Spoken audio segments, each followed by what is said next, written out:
Shelby and I'm a senior, and my major is strategic communications in the School of Journalism as well as theater arts in CLA.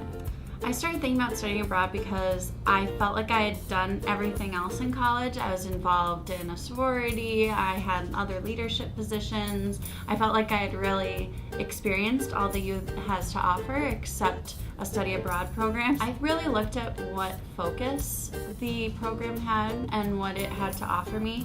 I didn't want something that wouldn't be relevant to interviews or some career development, so I chose one with a leadership and social change focus. We were staying at Red Frog Resort and Spa in Panama in Bocas, Toro, and the owner of the resort is actually a U of M alumni. They built a special dormitory for just students.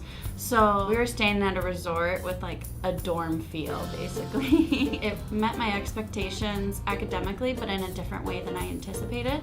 We only had a few class periods in a classroom, but a lot of our learning was more by experiencing the culture and talking with people that we were working for at the resort in Panama, and just different aspects of the learning came more on the go. We worked at a Spanish school, so we had like 4 or 5 classes there where they taught us survival Spanish. I had previously known Spanish though, so that was more just like brush up for me, but I really think my Spanish improved when I was relying on it to communicate with like resort employees that I had to interview for my project. We also talked with some wildlife conservationists about different turtle species, so we didn't end up actually volunteering with them, but we talked with volunteer organizations and just learned more about what they were doing. I met great friends, definitely had that social factor going. We became like a family. I really loved the food there. I felt like so healthy. I think we get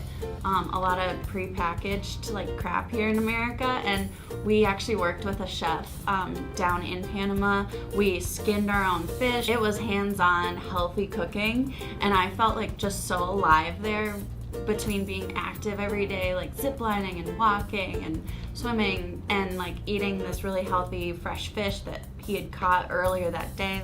The wildlife factor was a challenge for me because going into a place that you aren't comfortable with a lot of bugs at night, or like the fact that they don't have air conditioning everywhere is just like kind of jarring. You just kind of learn to accept it.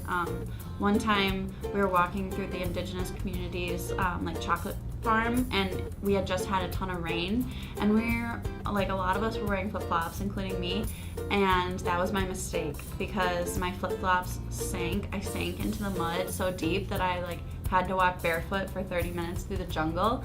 And like after that moment, I was like, I can do anything now. You need to be adventurous and ready for a physical challenge. It's like physically hard moving around on the island because you're on like a dinghy and you go island to island, and it's really choppy waters, and like your body will be sore from all the walking that you're doing. Other than that, just someone who's really open to something completely different and someone that's not afraid of some culture shock.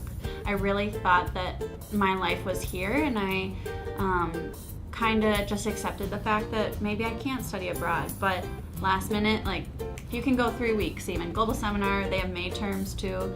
Just do it, like, even if you can't fit it into a semester, I think you'll be better for it.